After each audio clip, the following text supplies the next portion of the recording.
Hi, my name's Amanda Skelton, an independent Stampin' Up demonstrator. Today I'd like to show you how to make these lovely cards. So it's a nice shaker card. And this is using the Hydrangea Hill bundle, which has the stamp set, which is the Hydrangea Haven stamp set, and also the matching dies. So we're just going to use the tiny little the tiny die here to make the little label. And then we're also going to make it into a shaker's card by using these cute little mason jar shaker containers. So we're going to use those. And then there's also a punch that goes with it so that you can create the aperture in order to put your mason jar shaker through. Okay, so I've done these two slightly different. I've done one here with colouring in with a blend pen, slate grey blend pen, and this one I've just used the watercolour pencils. So these are the watercolour pencils. So it depends how strong a colour you want. Because I've got darker colours on here, so on this one I've actually die cut the leaves as well. On this one I've just kept it quite simple. So this is the one I'm going to show you today, but in a slightly different colourway. And like I say, you've got the sequins in there as well. So it's quite a nice one. It'll be quite nice for Mother's Day, which is going to be on the 14th of March in the UK. So it's quite a nice idea, just something a little bit different really. So that's what we're going to make today. So what do you need? Okay, so what you'll need is, you'll need half a sheet of A4 white cardstock.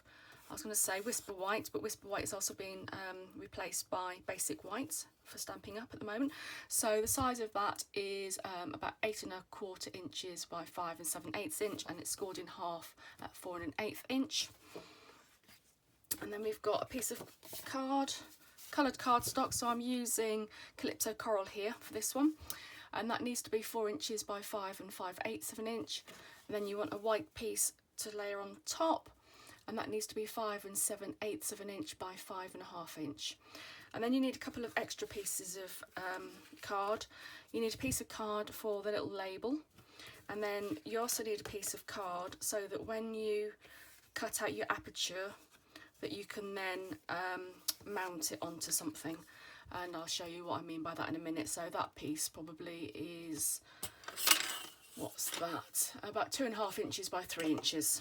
So just so that it needs to be big enough to go around the outside of the jar, and I'll explain why in a minute. Okay, so that should be everything you need. So the first thing we want to do is we want to do the flower. So we're going to stamp the flower. Now I did this 2 ways on between these two, and the second way is a lot easier. So this one, because I wanted to show the stem within the jar, what I did on this one was, what did I do on this one? I stamped on the front piece of card. I'd already cut out I stamped on the top part of the card, and then I got another piece of card completely and stamped the sort of the bottom section on and put that underneath. But I found it really hard to then try and match it up, the pattern with the jar and with this. So what I've done on this one is a lot easier.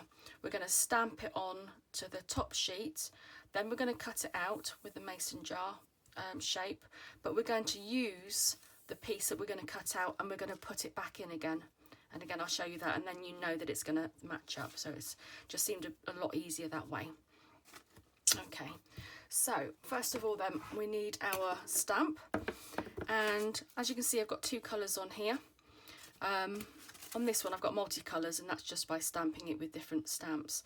So I'm going to ink up the stamp with Old Olive for the leaves and with Calypso Coral for the flower, and I'll show you how I'm going to do that. So I'm going to start with the Old Olive. Now you've got to remember that your ink pad doesn't go right up to the edge, and this is the old style, but even on the new style ones it still doesn't go up to the edge. So you're going to have to watch where it's going. So you can do most of it like this, but then you can see that the edges come up closer here. So then you really do want to watch where it's going and make sure that you get all of the leaf in. You can see when it's been stamped, you can see that it's taken on the colour. Okay, so I'm happy that all of the leaf has got colour. And what I found actually on some of them, actually both of them, is I didn't quite get the colour right in the middle on the stem, but that doesn't matter because you can either put a bow or anything you like there, but I end up covering it up anyway with the little tag. Okay, so now I've got my Calypso Coral, and I'm going to do similar for this, and I'm going to stamp up all the flower, and again I'm going to get it right down to the flower and just down to where the leaves are, but not going on the leaves. Let me just get a little bit more there. Again, I can see that. There you go. Okay, so you want to centre up. Actually, another idea, to make sure that you're going to put it where your mason jar is. You've got to remember that when you cut the piece of card out with your punch, your card can only go in so far because you've got a bar at the bottom here. So you need to make sure that you've got your flower proportionate. So what I do is I centre it. I've got it as far down as it'll go. I centre it and I just push it a bit just so that it takes. Then I'm going to get a pencil and I'm just going to draw the outline of what is going to be cut out eventually. That will just help you to line up where the flower needs to go, so that you can see that the flower, the leaf and the stem are going to go into the mason jar. So I can see enough there. Make sure that the flowers go in, the stem goes in, doesn't go too far down, and that the flower is above the top, and that it's on your... There you go. So there you can see you've got your two colours stamped quite nicely. Okay, and you can see that the stem is nicely within the mason jar. Okay, so now for the fiddly bits really. So now, if you want to, I mean I haven't coloured them in, but you could do. You could either use the Wink Stella, which is a really nice way of picking up a bit of the subtle colour of the ink, and it'll just make a very nice light wash of the colour that you've inked with your outside edge. Or you can colour it in if you want to. I'm just going to keep it quite simple. Right, so again, now that you've got your pencil marks, you can line them back up again with your punch.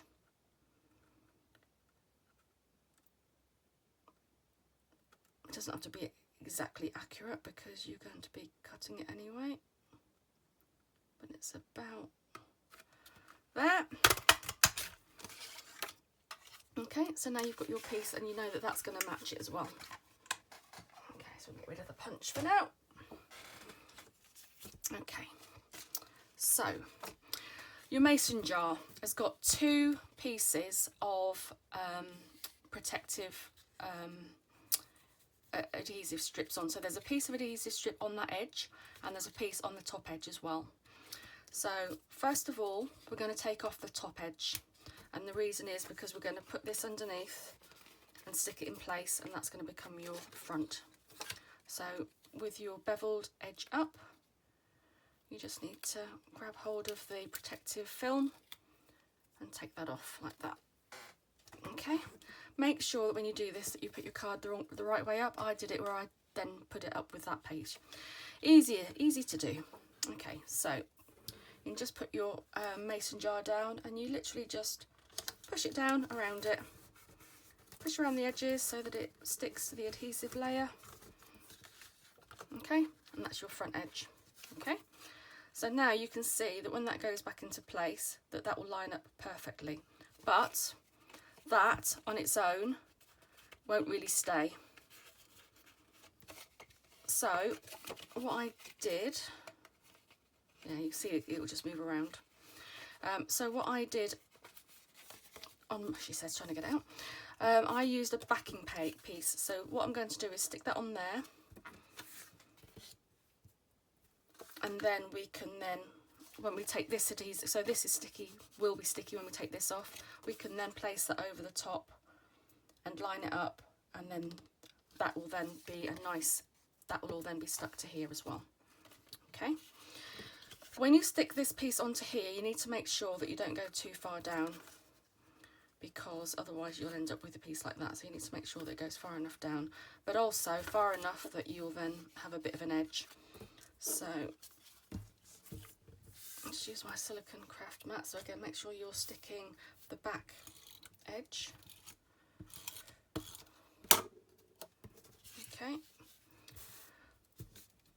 And you want it fairly close to the bottom, but not too close, and centered roughly like that. Okay, it doesn't matter if it's centered or not, because that can move around, nobody will know. But then you've got something, and actually it's a bit like a puzzle piece, because it's raised, you can feel where it goes in. Now then, you've got to remember we've got to put sequins in, so it's not going to be that easy. So anyway, so you can just see how that will fit in nicely there. And again, it's going to be hidden on the back. So I've got some sequins here, and this is a mixture. So this is from the iridescent ones, but I don't think that's available anymore, but there's always some kind of sequins available, or you could use beads. So I've just got a selection here that pick out the orange colour. Now it's entirely, so when I did it before, I poured these in here, and then I attach this from the top, trying not to take the sequins out. It's entirely up to you how you want to do it. You might want to try and put your sequins on here. Let's try it this way this time. So if you put them all in the middle, so they're out of the way, and then it'll probably be easier to then put that one on. What I'm also going to do is I'm just going to put a bit of glue, because the mason jar edge will only stick to around the edge. We want to make sure that this is all stuck to your page as well. So I'm just going to add a bit more glue around there, just to make sure that all sticks. Okay, so you can remove your second protective layer. That then gives you another piece, so hopefully I can do this without blocking your view. So I can see at the top that it's lined up. And again, if it's not exactly, it's fairly forgiving. The thing you're going to notice more is the straight line of the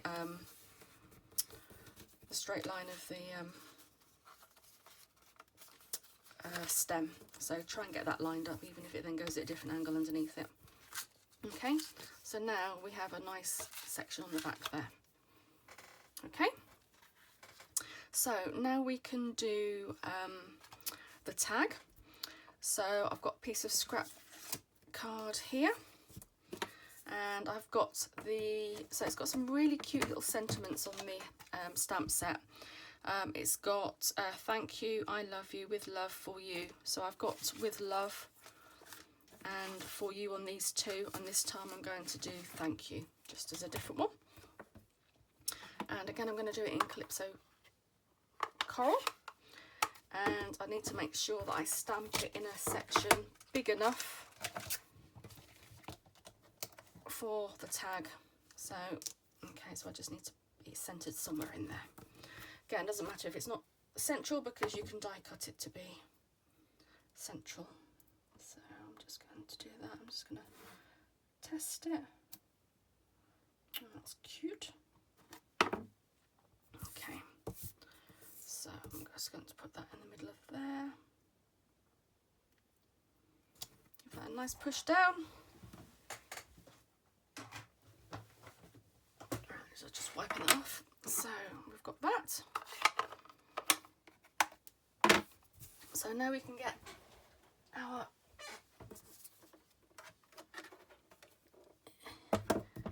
cut and emboss machine. What have I just done with the die? There it is. I see that I've got a piece of paper left in there. Sometimes it won't cut. I mean, this should be okay, but try and remove all your spare pieces if you can. Otherwise it might affect how it cuts the next piece. So I want the tag like that. So I'm just going to try and make sure that that's centered and straight. And that still is once that's gone on. That's the secret, is making sure that it still is once you actually put the lid on. But at least it's nice and clear. So we're finished with that one now.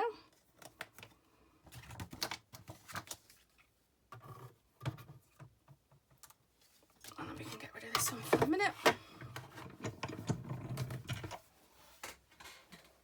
Okay, so we've got our little thank you. And we can start layering it up now, really. Okay, so we can stick this one on. Actually, and again, it's quite difficult to use a glue tape once you've got this bulk. So again, I'm going to use liquid glue. Make sure you get it on all the sections.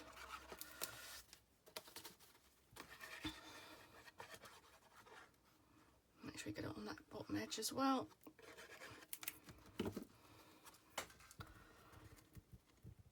Some people prefer the wet glue to the snail glue. It gives you a bit of more manoeuvrability, which is fine. Go with what you're comfortable with. If it's just straight lines and it's just layering up, matting and layering, then I tend to use the glue tape just because it's so much quicker. And I end up getting my fingers all in the glue and then it's all sticky mess and horrible. Okay, so once again, we've got a layer, so again it's going to be difficult to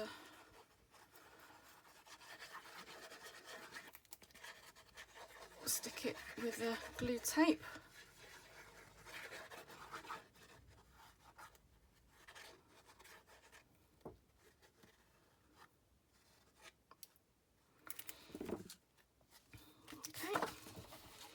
We can put that on our card base. Again, centre it all nicely. Just give it a push down. Okay. And then while that is drying, again, make sure you've haven't got glue on your fingers when you're doing all of this. Okay, so I've got some linen thread here, which I'm going to use because it's just delicate with what we're trying to do here. So I want a piece, what we're talking about there, about 5 inches. It just needs to be big enough that you can do a bow. So you take your little tag.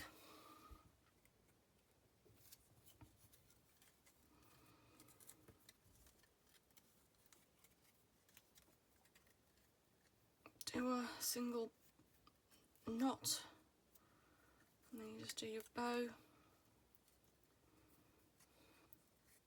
If I can get my fingers around it. Okay, and then that's made quite a big bow, so I'm going to, I can't get hold of it, so I'm going to make them smaller, so I'm just going to pull them in. It loosens it a little bit, so you need to then pull it again tight just to tighten up the bow. I think I'm going to make it even smaller than that.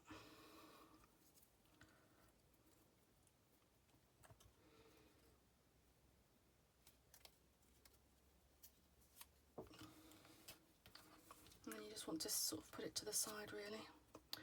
No, I'm still going to make it smaller. I think you got to start smaller than you actually want it to be, because by the time you pull it tight again, it'll make it bigger. And then you can just get rid of your excess bits. So I'm going to just put that at an angle, because you've got to remember that you can't really put it over that. So, and that just hides this little gap there as well, which is quite good. So I'm just going to put a dab of glue. That is going to take the bottom part of the knot on the bow, basically. So you just want to push that on there. So let that go. Right, and then the last thing we're going to do is add some pretty enamel dots. Now these are from, I think these are the subtle ones from the colour families that they do. So I don't think they do these particular colours at the moment, but they do enamel dots and other things, and you've also got the crystals and the pearls, so there's lots of little things that you can add on here. So these are already sticky, so these are sticky on the bottom, so all you need to do is slide them off with either a pair of tweezers or a thing, and you just want to see roughly where you want to place them. So I'm just trying to put them in the middle of the flowers. So I often say to use odd number of decorations. So if you're doing them, you sort of do 3s or 5s. I used to do flower arranging. I did a adult education course that was flower arranging, and again you do things in 3s. Oh, I can't get this one off. Okay, I'm going to use my fingers then if you're going to be awkward.